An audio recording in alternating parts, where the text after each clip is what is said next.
ত্রিপুরা সংখ্যালঘু সমবায় উন্নয়ন নিগম লিমিটেড এবং জাতীয় সংখ্যালঘু উন্নয়ন ও অর্থায়ন কর্পোরেশনের যৌথ উদ্যোগে বুধবার আগরতলার প্রজ্ঞা ভবনে আয়োজন করা হয় এক ঋণ বিতরণ অনুষ্ঠান। অনুষ্ঠানে প্রধান অতিথি হিসেবে উপস্থিত ছিলেন ডক্টর মানিক সাহা। এদিনের অনুষ্ঠানে সংখ্যালঘু কল্যাণ দপ্তরের মন্ত্রী শুক্লাচরণ নোয়াতিয়া বিশেষ অতিথি হিসেবে উপস্থিত ছিলেন। এছাড়াও বিভিন্ন সরকারি আধিকারিক, নিগমের পদস্থ কর্তা ব্যক্তি এবং ঋণ প্রাপক উপভোক্তারা অনুষ্ঠানে অংশগ্রহণ করেন। অনুষ্ঠানে সংখ্যালঘু সম্প্রদায়ের যোগ্য উপভোক্তাদের স্বনির্ভর করে তোলা, ক্ষুদ্র ব্যবসা, কৃষি, পশুপালন ও অন্যান্য আয়বর্ধক প্রকল্পে উৎসাহিত করার লক্ষ্যে ঋণ প্রদান করা হয়।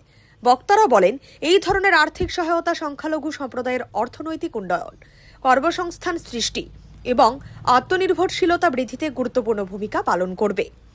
মুখ্যমন্ত্রী ডক্টর মানিক সাহা তার বক্তব্যে বলেন, রাজ্য সরকার সকল সম্প্রদায়ের সামগ্রিক উন্নয়নের প্রতিশ্রুতিবদ্ধ।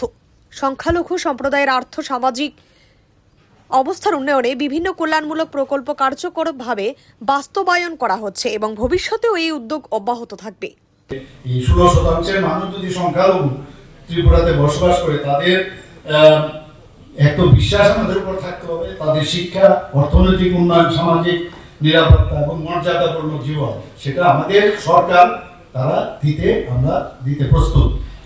আজকে আমি আনন্দের সাথে বলতে চাই যে সংখ্যালঘু কল্যাণ দপ্তর এখানে এই কথাগুলো শুধু বলছে না, বাস্তব এবং ইতিবাচক পরিবর্তন আনতেও তারা কাজ করছে। এখানে আজ হাজার হাজার সংখ্যালঘু ছাত্রছাত্রী সরকারি বৃত্তি পাচ্ছে, মেধা পুরস্কার পাচ্ছে, বিশেষ আর্থিক সহায়তা পাচ্ছে, উচ্চ শিক্ষায় তারা যাচ্ছে, প্রফেশনাল যে ইনস্টিটিউট সেখানে যাচ্ছে।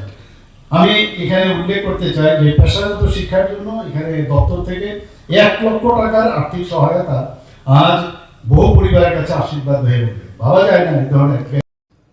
ব্যুরো রিপোর্ট, হাল্লা বল।